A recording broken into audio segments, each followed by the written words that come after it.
And here's the president exiting the plane now, going to come down those steps to this particular ceremony that we're going to see here.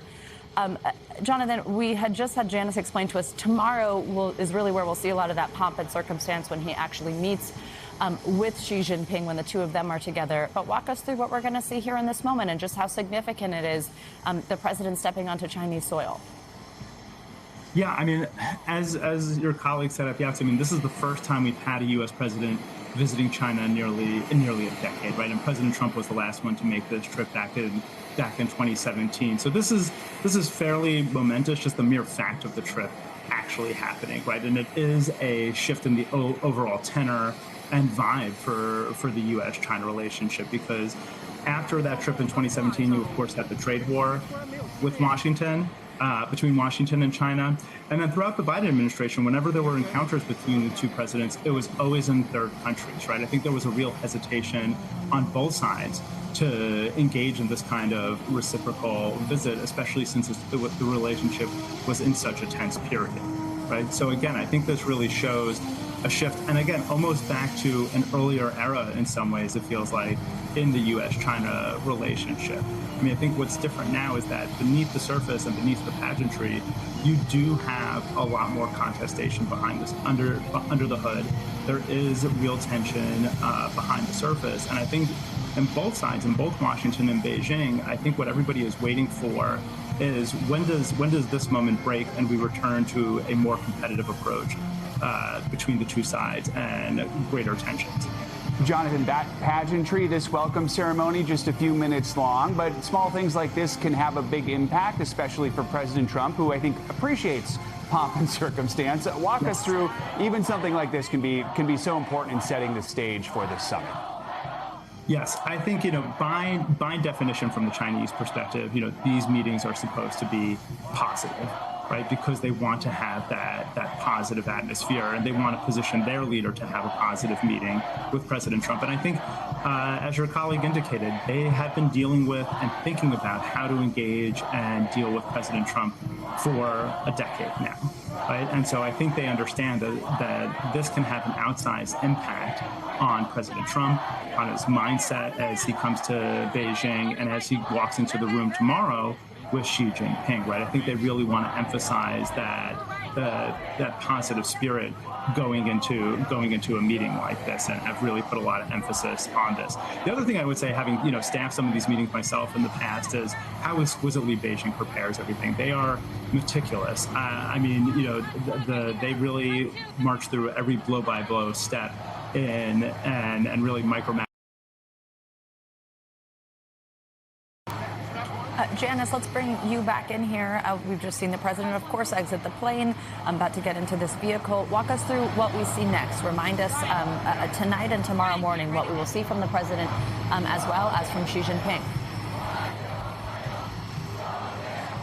Well, President Trump will get into the Beast and will roll along the highway from Beijing's airport to the hotel where he's staying at the Four Seasons. It's quite close to the U.S. Embassy. And then tomorrow morning, around 10 a.m. local time, he will head toward the Great Hall of the People, which is on the western side of Tiananmen Square.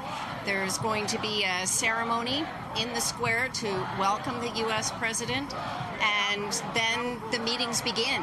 He will be face-to-face with Xi Jinping for most of the morning, and then they will do a walking tour together of the Temple of Heaven. It's a beautiful 15th century structure.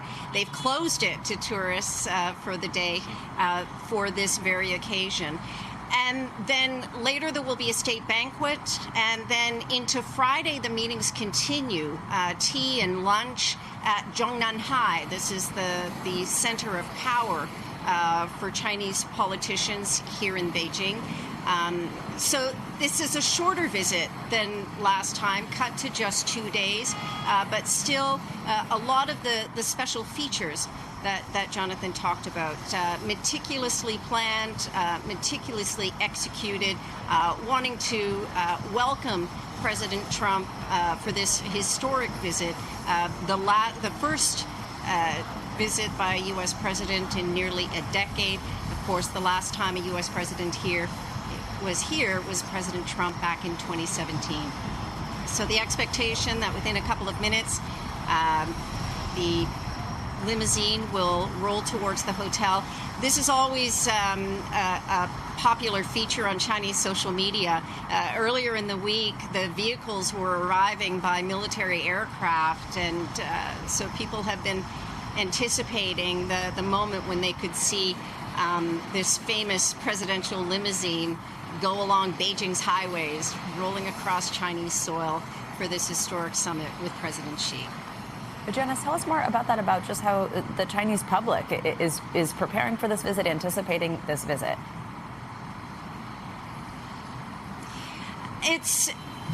Chinese social media is usually our barometer for trying to measure what people think. Of course, there's a degree of anticipation. U.S. presidents don't visit that often. There have been, of course, some gripes about changes in traffic, that some tourist attractions have been closed, but people are rolling with it. They too realize that there is a lot at stake. China is looking to stabilize its economy. They're dealing with high youth unemployment, rising housing costs. So they are looking for stability in the U.S.-China relationship that can help remove some of the barriers and headwinds that China has been encountering. That said, the expectations out of this summit are somewhat modest. Both sides are looking more so for practical and more immediate deliverables. For President Trump, that could mean Chinese purchases of American goods, things like aircraft, energy, agricultural goods, along with cooperation on fentanyl, and then possibly easing some of the restrictions around critical minerals and rare earth supply chains. For Xi Jinping, again, the priority is stability with the economy, with tensions between the U.S. and China, and Beijing wanting to avoid more tariffs. There's also the issue of Taiwan. There could probably not be a meeting of these two men without the issue of Taiwan. It's unlikely there's going to be much that will change in either of their positions. But this is seen as the core of China's core interests, and it is likely also to be on the agenda. We thank you for watching, and remember, stay updated on breaking news and top stories on the NBC News app or watch live on our YouTube channel.